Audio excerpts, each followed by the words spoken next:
Welcome back to Colorado Sports Connection. We're talking with Denver Broncos cheerleaders Katie and Jessica. And my question for you, okay, becoming a cheerleader. Tell the people out there the work that it takes to become a cheerleader, because it cannot be that easy. I think the auditions alone are the hardest part. Of course, you want to train before. You want to be in technique classes. You want to be working out and being fit as you can be and just in shape. And the audition process itself is 2 weeks long. We go in for preliminaries. They make a cut. Then we do a dance after that, and they make another cut. After that, there's usually about 60 to 70 women that go into finals. Finals is 2 weeks long. We learn about 5 dances off a DVD. We learn a couple more dances that we're doing at the final show.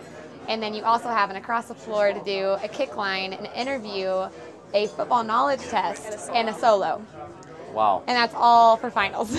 So it's a lot to endure, but it's worth it. Now, do you get a personal trainer, somebody to help you to keep you fit, a dance instructor to come up with new moves? We motivate each other. The best way to prepare really is to get back into dance classes and get your kicks up, get your flexibility. Making sure you have your splits. You're going to be judged on that, and that you have the strength to make it through the audition process, because the audition process is a lot like the way the year goes. It's very fast-paced. You're learning new material all the time. By the time the season starts, we have, I don't know, I want to say 30 routines that we know. We do anywhere between 7 and 12 routines a game. And you've got to be able to absorb all of that information and have the mental strength and physical strength to keep it up. Now, how many hours per day do you guys train for this? Our off season, I mean, you want to get in class at least once or twice a week, and then during the season we have practice twice a week, and then game days, and then we usually tend to get together and practice on our own on other days, just so that we're all on the same page when we get to practice. Now, you guys say you help each other out, okay? Now, explain that, helping each other with the routines, helping each other with the workouts? Yeah, both, definitely both. With our solos even, you want to go in there and you want to dance looking like a uniform team. You don't want to have a completely different style.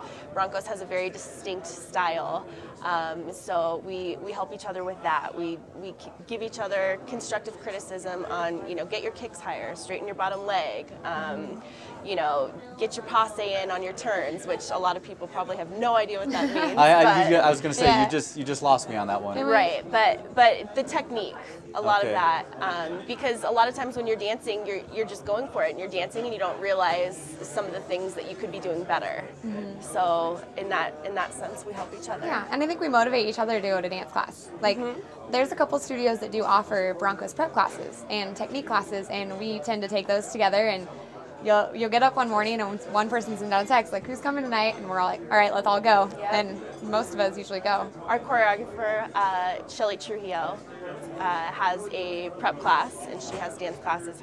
Her studio is a great place to train, and she has women there, young women who are in high school who, they're phenomenal. We look at them and they dance all day, every day, and we wish that we could still dance like that, but it's very motivating. Now, this has to be tough. I have to ask you guys this question. Now, is it guaranteed that you guys will be back next year? No. We have to go through the entire audition process just like any other woman has to. So we have no guarantee that we will make the team again. So the only upper hand you have is that you know what to expect. Yeah, that's the only thing. The great thing about being on the team before is our coach teaches a certain way. And once we've kind of learned that, I think we learn a little easier from her. And you pick up the style. Yeah. You know what to look for. You know what they're looking for, and you know what to do. Yeah. Okay. Basically, Now, there's no guarantees. That's the sad part. It's hard. It's especially if you've been on the team before. It can be nerve-wracking. So it is like the NFL, no guaranteed contracts, a year-to-year deal. Exactly. And I'm not going to say, and I'm not saying this just because you two are sitting right next to me, but it seems like the personality plays a big part of it too. Yeah. I mean, you always have to be upbeat, and it seems like naturally you guys are upbeat people already. Interview is a big part of it. Our interview, there's a lot of questions, and it's very casual, and we sit with about like 7 judges, I think, and they just go down the line and ask questions, just ordinary questions, everyday questions, and they want to see how you're going to answer it. So we're going to take a quick break, and when we come back, we're going to put you on the spot. We're going to start asking you some questions. Okay.